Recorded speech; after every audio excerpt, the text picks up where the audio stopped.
नमस्कार प्यारे बच्चों, देखिए हम लोग आज क्या देखने जा रहे हैं कि प्रकाश संश्लेषण वाले टॉपिक का जो जैव प्रक्रम का एक महत्वपूर्ण टॉपिक है।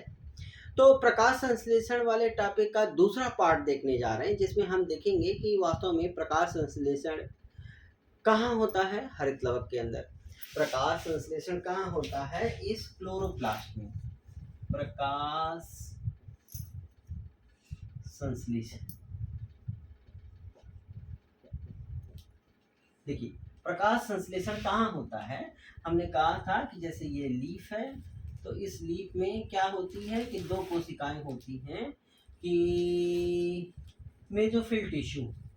ठीक है, मेसोफिल टिश्यू। मेसोफिल टिश्यू की जो कोशिकाएं होती हैं, उन कोशिकाओं में क्या पाए जाते हैं कि ढेर सारे क्लोरोप्लास्ट, यानी कि हरित लवक। इसी हरित लवक में क्या होता है? हरित लवक को क्या कहते हैं? कोशिका का रसोई घर। कोशिका का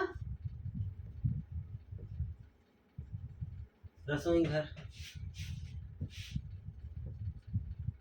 किचन ऑफ दी सेल। तो देखिए, वास्तव में इसी क्लोरोप्लास्ट में प्रकाश संश्लेषण होता है। तो थोड़ा सा हम लोग देखेंगे कि आखिर में ये प्रकाश क्लोरोप्लास्ट एक्चुअली क्या है, इसकी स्ट्रक्चर किस तरीके से होती है, कैसे प्रकाश संश्लेषण होता है। तो देखिए, ये क्लोरोप्लास्ट है।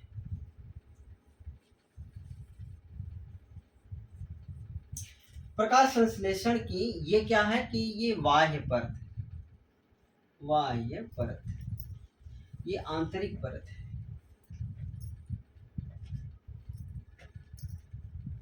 ठीक है, और प्रकाश संश्लेषण वाले इस कोशिकांग में, सेल ऑर्गेनेल में, जो कुछ मेम्ब्रेन जैसी स्ट्रक्चर होती हैं, जो इसके एक सिरे से दूसरे सिरे तक फैली रहती है, इस तरीके से।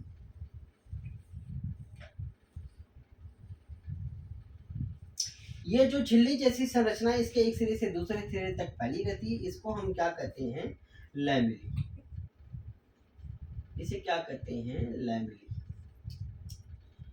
और इस लैमेली के ऊपर ये सिक्के के ढेर जैसी संरचनाएं रहती हैं, इस तरीके से, इस तरीके से।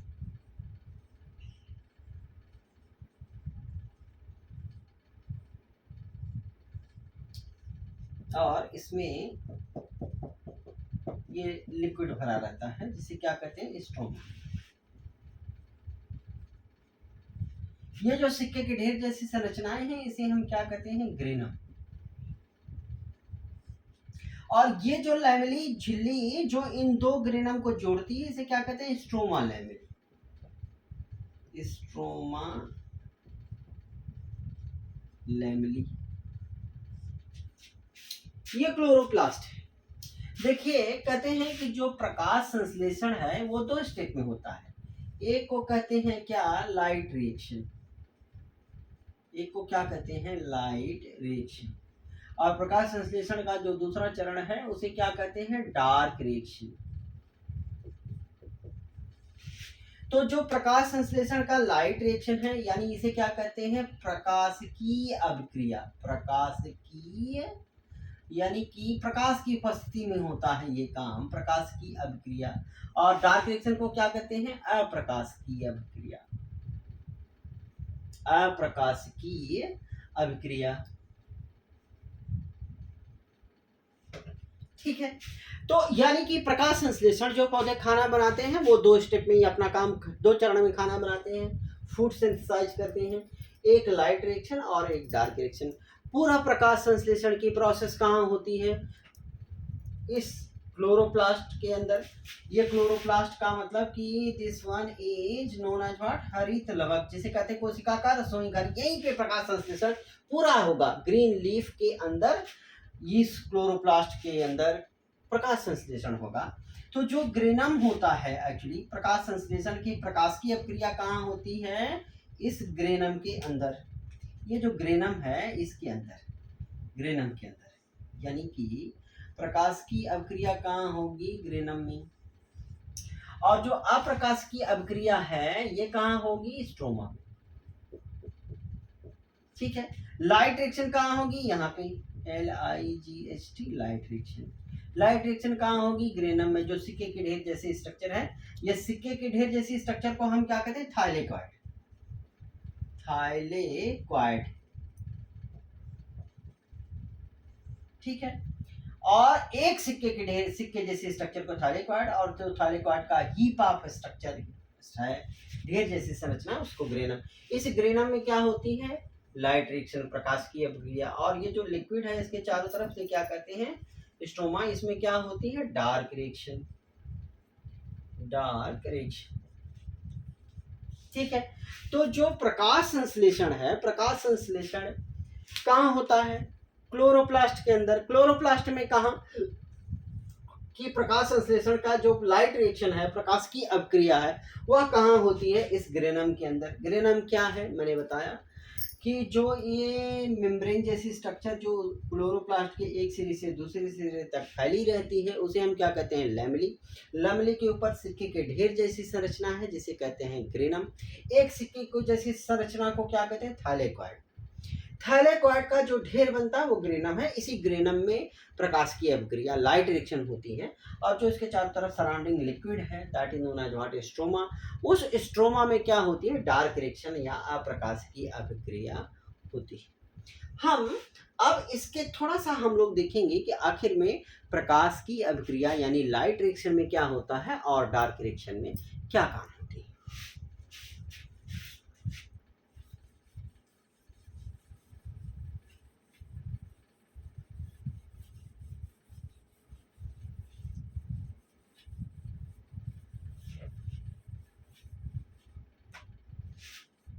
देखिए, अब हमने कहा कि प्रकाश संश्लेषण, इस प्रकाश संश्लेषण में एक क्या हो रहा है? Light reaction. और दूसरा काम क्या हो रहा है कि डार्क रिएक्शन, डार्क रिएक्शन। तो जो लाइट रिएक्शन है, उस लाइट रिएक्शन में देखिए, लाइट रिएक्शन में कहाँ होता है? ये काम ग्रेनम में। और ये कहाँ होता है? स्ट्रोमा में। और देखिए कि आपको क्या समझे रहना है वास्तव में कि जो लाइट रिएक्शन होती है, उस लाइट रिएक्शन के लिए प्रकाश जरूरी है। इसके लिए क्या है? प्रकाश जरूरी है।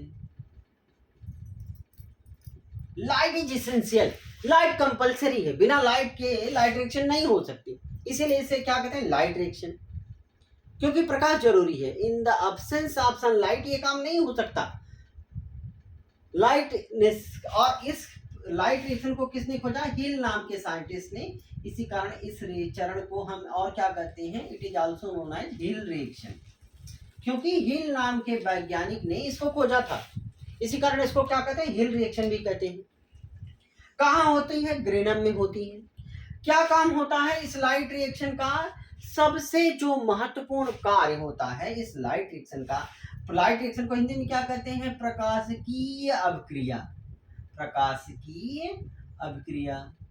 देखिए, इस प्रकाश की अभिक्रिया का, लाइट रिएक्शन का सबसे मूल उद्देश्य क्या होता है कि इसका सबसे मुख्य उद्देश्य होता है कि एटीपी को बनाना। एटीपी क्या है? Energy. Energy currency of the cell है। कहते हैं ATP is the energy currency of cell.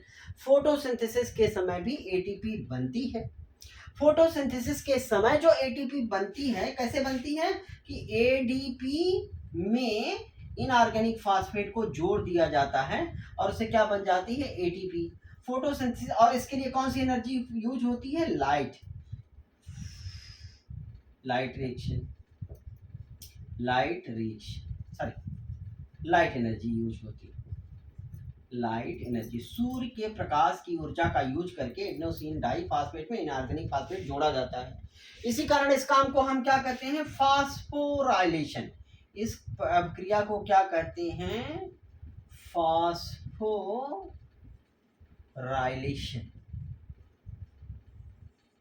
फास्फोरीकरण, phosphorylation.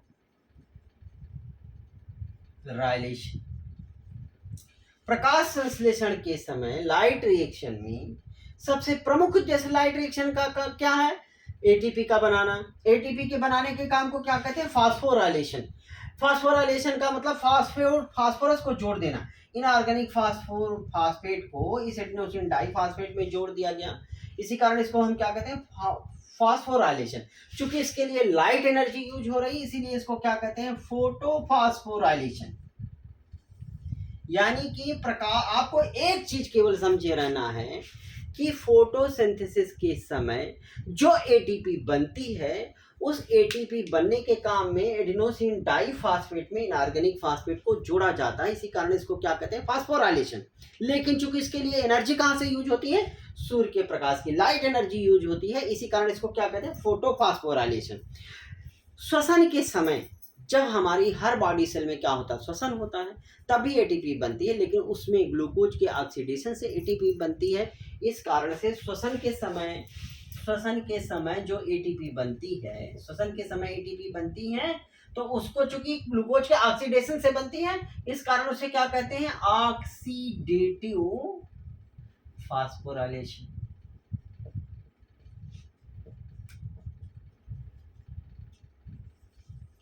ये क्या है, दो चीज याद रखनी है, दो बहुत ही महत्वपूर्ण चीज। प्रकाश संश्लेषण के समय जो एटीपी बनती है उसे क्या कहते हैं, फोटोफास्फोराइलेशन।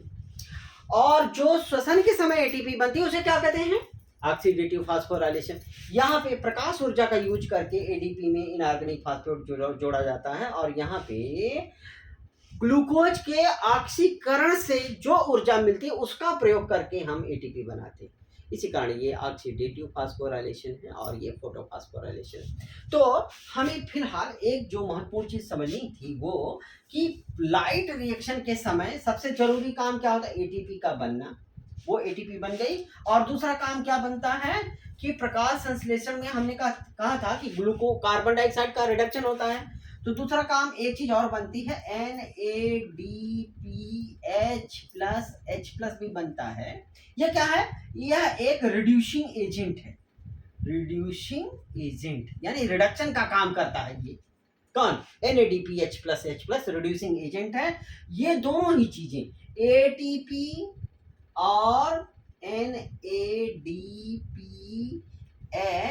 प्लस H प्लस, इन दोनों को मिला के हम क्या कहते हैं, एसिमिलेटरी पावर।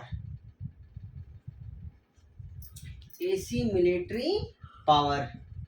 तो देखिए कि जो लाइट रिएक्शन है उस लाइट रिएक्शन का सबसे महत्वपूर्ण उद्देश्य यही होता है कि यानी कि उसमें ये दो चीजें बनती, इन्हीं दोनों चीजों का प्रयोग करके ये जो डार्क रिएक्शन है उसमें क्या होता है, CO2 को ग्लूकोज में बदल दिया,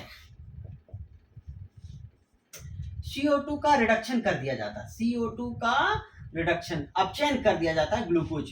लेकिन उसके लिए क्या यूज होता है, ये एसिमिलेटरी पावर। यानी कि ATP और NADPH प्लस H प्लस का जो रिड्यूसिंग एजेंट है, चूंकि कार्बन डाइऑक्साइड का रिडक्शन हो रहा है, अपचयन हो रहा है, ये अपचयक एजेंट है, अपचयन अब करता है, एजेंट है, which will reduce the CO2 into glucose, जो CO2 को ग्लूकोज में रिड्यूस करेगा। तो ये दोनों चीजें बनती हैं लाइट रिएक्शन में। लाइट रिएक्शन जो ग्रेनम में होती है उससे दो चीजें बनती हैं, ATP और एक रिड्यूसिंग एजेंट, यह मुख्य उद्देश्य है। लेकिन साथ ही साथ आप इस बात को जाने रहिए कि लाइट रिएक्शन के लिए लाइट जरूरी होती है, इसीलिए वह लाइट रिएक्शन है। और जो डार्क रिएक्शन है जो स्ट्रोमा में होती है, जिसके अंदर क्या काम होता है कि carbon dioxide is reduced into glucose, food बनता है, वह काम, इस काम के लिए प्रकाश जरूरी है, इस काम के लिए प्रकाश जरूरी नहीं होता है, लेकिन यह प्रकाश की उपस्थिति में ये काम हो सकता है। डार्क रिएक्शन के लिए प्रकाश जरूरी नहीं होता है, लेकिन यह काम प्रकाश की उपस्थिति में भी होता है। अगर पौधे में प्रकाश संश्लेषण हो रहा है, लाइट में हो रहा है, पौधे को उठा के अंधकार में रख दीजिए तो कुछ समय तक डार्क रिएक्शन होती रहती है, जो ये सिद्ध करती है कि डार्क रिएक्शन के लिए लाइट जरूरी नहीं है, बल्कि लाइट रिएक्शन की ये दो प्रोडक्ट जरूरी है। ATP NADPH जब तक अंधेरे में मिलती रहती है तब तक डार्क रिएक्शन होती है, जैसे ये दोनों प्रोडक्ट खत्म हो जाते हैं डार्क रिएक्शन बंद हो जाती है।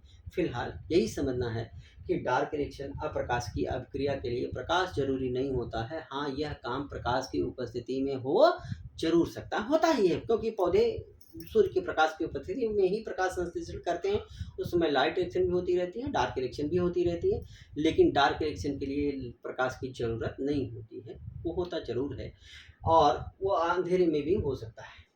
तो ये दोनों काम, क्योंकि प्रकाश संश्लेषण के दो चरण हो गए, एक लाइट रिएक्शन और एक डार्क रिएक्शन। दूसरी चीज कि जो ये लाइट रिएक्शन होती है, इस लाइट रिएक्शन में एक बहुत महत्वपूर्ण काम और होता है कि इस लाइट रिएक्शन में ये जो वाटर मॉलिक्यूल है, इसकी क्या होती है कि फोटोलिसिस यानी कि जो वाटर मॉलिक्यूल है ये किसमें टूट जाएगा, 2H plus 2 electron plus nascent oxygen. और अगर हम कहें कि अगर 2H2O है, दो वाटर मॉलिक्यूल है, तो किसमें टूट जाएगा, 4H plus 4 electron plus O2। तो प्रकाश संश्लेषण में जो ऑक्सीजन आती है वो कहां से आती है, इसी वाटर मॉलिक्यूल से। ऑक्सीजन, ये सवाल अक्सर पूछ लिया जाता है कि प्रकाश संश्लेषण की क्रिया में जो ऑक्सीजन उत्पन्न होती है वो कहां से बनती है, कि इस वाटर मॉलिक्यूल से। देखिए हम कहते हैं ना प्रकाश संश्लेषण में क्या बनता है, C6H12O6। तो H और O कहां से आता है, ये वाटर मॉलिक्यूल से आता है। और C कार्बन कहां से मिलता है, हमें CO2 से मिलता है। दोनों ही चीजें हमें चाहिए, कार्बन डाइऑक्साइड चाहिए हमें प्रकाश संश्लेषण के लिए, H2O भी चाहिए। H2O से H और ऑक्सीजन मिलेगी, और कार्बन कहां से मिलेगा, हमें कार्बन डाइऑक्साइड से। तो लाइट रिएक्शन में ये काम भी होता है, प्रकाश जल अपघटन होता है। लाइट रिएक्शन से फोटोलिसिस ऑफ वाटर होती है, फोटोलिसिस ऑफ वाटर से ऑक्सीजन बनता है, और ये प्रोटॉन भी बनता है। प्रोटॉन डोनर, अक्सर ये भी सवाल पूछा जाता है कि प्रकाश संश्लेषण की हरे पौधे में जब प्रकाश संश्लेषण होता है तो हाइड्रोजन डोनर कौन होता है, ऑब्वियसली वाटर होता है। जब प्रकाश संश्लेषण होता है हरे पौधे में तो ऑक्सीजन कहां से निकलती है, वाटर से निकलती है। Hydrogen, who is the hydrogen donor in the photosynthesis, water molecule. Oxygen कहां से प्रोड्यूस होती है फोटोसिंथेसिस में, वाटर मॉलिक्यूल से। और कार्बन डाइऑक्साइड क्या करती है, carbon dioxide is reduced into C6H12 and O6 में।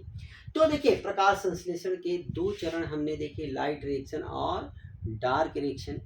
एक सवाल अक्सर एनसीईआरटी में उसने लिखा हुआ है कि प्रकाश संश्लेषण के महत्वपूर्ण चरण की व्याख्या कीजिए, mention the important steps of photosynthesis. 2-3 point दिए गए हैं एनसीईआरटी में।